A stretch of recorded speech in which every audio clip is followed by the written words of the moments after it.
வணக்கம். நம்முடைய தமிழ்நாட்டின் முதல்வராக இருக்கக்கூடிய விஜய் அவர்களிடம் உளவுத்துறை ஒரு அதிர்ச்சிகரமான தகவலை சொல்லியிருக்கிறது. எதை குறித்து தெரியுமா? முதல் சட்டமன்ற பேரவையில் சிஎம் விஜய் அவர்கள் ஒரு ஆக்ஷன் காட்டினார் இல்லையா? அதுவும் உங்கள் அப்பா எங்க அப்படின்னு நான் பேசினேன் இல்லையா? இது தொடர்பாக மக்கள் மத்தியில் என்ன நினைக்கிறார்கள் என்பதுதான் விஜய்க்கு ஆவலாக தெரிய வேண்டிய விஷயமாக இருந்தது. இது குறித்து உளவுத்துறை கொடுத்திருக்கக்கூடிய ரிப்போர்ட் என்ன தெரியுமா? உங்களுடைய ரசிகர்கள், உங்களுடைய தற்குறிகள் வேண்டுமானால் அதை ஆதரித்திருக்கலாம். தமிழ்நாட்டில் இருக்கக்கூடிய பெரும்பாலான மக்கள் அதை வெறுத்திருக்கிறார்கள், அதை விரும்பவில்லை என்று சொல்லியிருக்கிறார். இதைத் தொடர்ந்து இன்னொரு செய்தி இன்றைக்கு நீங்கள் ஊடகங்களில் பார்த்தீங்கன்னா தெரிஞ்சிருக்கும். வருகிற சட்டமன்ற இடைத்தேர்தல் திருச்சி கிழக்கு தொகுதியில் முன்னாள் முதல்வர் மு.க. ஸ்டாலின் களமிறங்குகிறார் என்பதுதான் அந்த செய்தி. அவர்கிட்ட கேட்குறாங்க, அதை இன்னும் முடிவு செய்யலை அப்படின்னு சொல்கிறாங்க.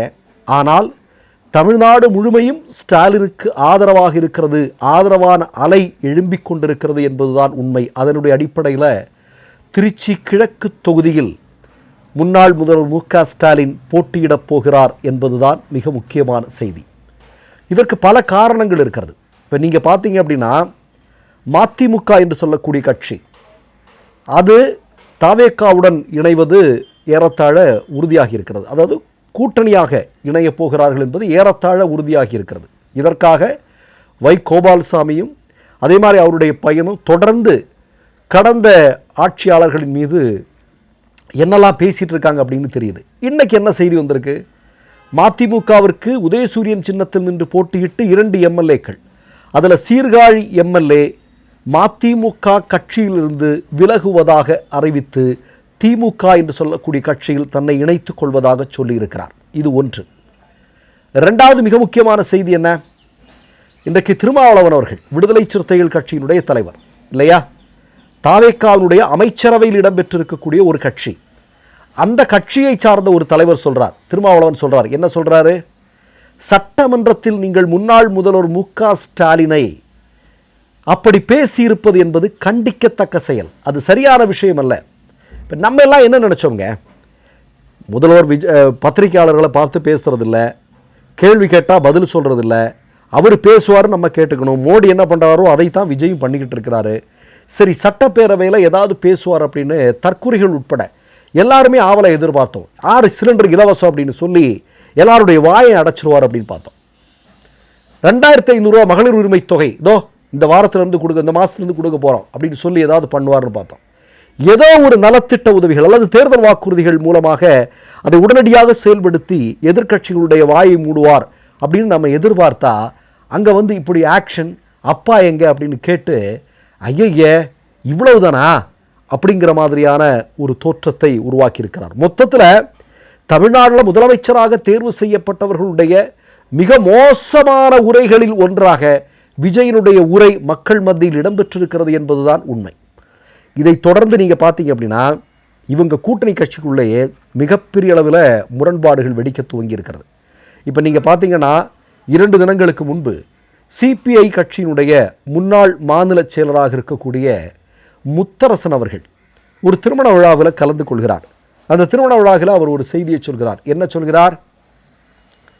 திமுக கூட்டணியே போதுமானது, எதற்காக தவேகாவிற்கு சென்றார்கள் என்று தெரியவில்லை அப்படிங்கிற மாதிரி ஒரு குட்டி கதை சொல்கிறார் இல்லையா?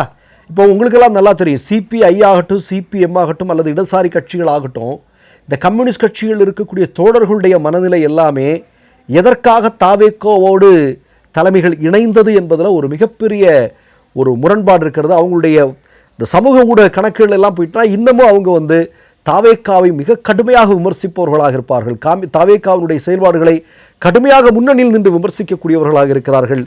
ஏன் அந்த கூட்டணியில் சென்றோம் என்று கேட்பவர்களாக இருக்கிறார்கள் என்பதை கண்கூடாக நாம் பார்க்க முடிகிறது. சிபிஐஎம்னுடைய பாலகிருஷ்ணன் அவர்கள் ஒரு செய்தியை சொல்லிட்டு இருக்கிறார். என்ன சொல்லியிருக்காரு? 12 பேருடைய உயிரை பற்றி பேசுவதற்கு உங்களுக்கு சட்டப்பேரவையில் நேரம் இல்லையா அப்படின்னு விஜயை பார்த்து கேட்டிருக்கிறார். அப்போது இவர்களுக்கு முதலாக குடியரசுத் தலைவர் ஆட்சி இங்கே வந்துவிடக்கூடாது, புறவாசல் வழியாக பாஜக தமிழ்நாட்டில் ஆட்சி பொறுப்பிற்கு வந்துடக்கூடாது அப்படிங்கிறதுக்காக இடதுசாரிகளும் விடுதலை சிறுத்தைகளும் போய் ஆதரவு அளித்தார்கள். இன்றைக்கு அது அவர்களுக்கே ஒரு மிகப்பெரிய சிக்கலாக மாறியிருப்பதை நாம் கண்கூடாக பார்த்து கொண்டிருக்கிறோம்.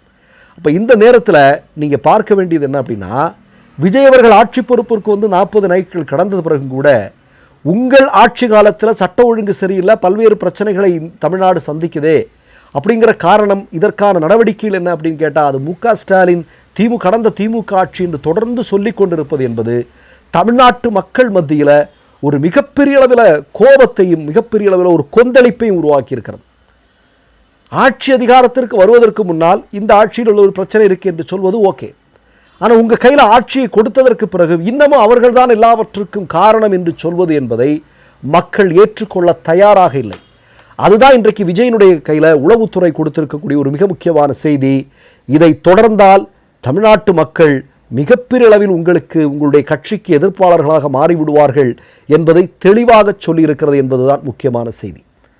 நான் என்ன கேட்கிறேன், நலத்திட்டங்கள் அல்லது மக்களுக்கான சேவைகள் இதையெல்லாம் செய்யலாம். இப்போ பாருங்கள், 3 விஷயங்களை இவர்கள் கொண்டு வந்தார்கள், 3ஐயும் வாபஸ் பெற வைத்து விட்டார்கள்.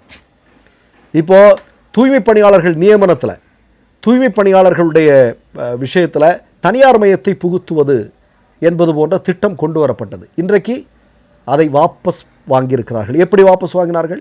அந்த கட்சியில் இவர்களுடைய கூட்டணியில் இருக்கக்கூடிய கம்யூனிஸ்ட் கட்சிகள் ஒரு மிகப்பெரிய போராட்டத்தை அழுத்தத்தை கொடுத்தார்கள். அதன் காரணமாக இன்றைக்கு அதை வாபஸ் பெற்றிருக்கிறார்கள் இல்லையா?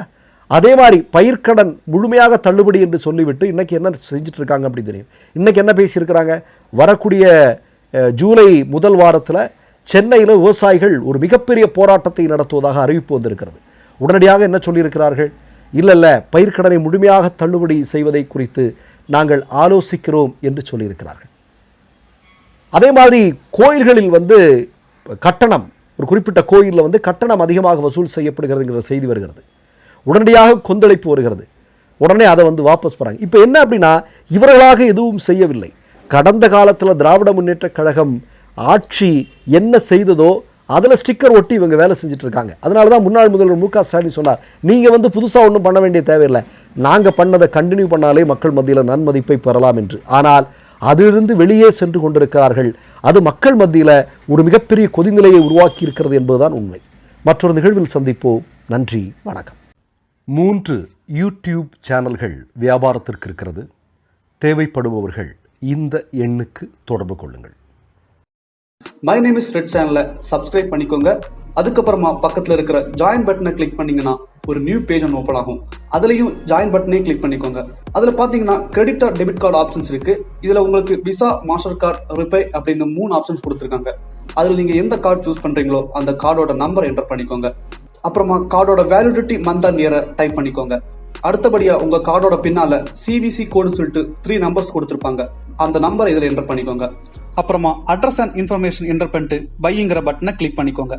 ஒருவேளை உங்க கார்டு நம்பர் இன்வாலிட்னு காமிச்சிச்சுன்னா உங்க கார்டுல இன்டர்நேஷனல் யூசேஜை எனேபிள் பண்ணுங்க.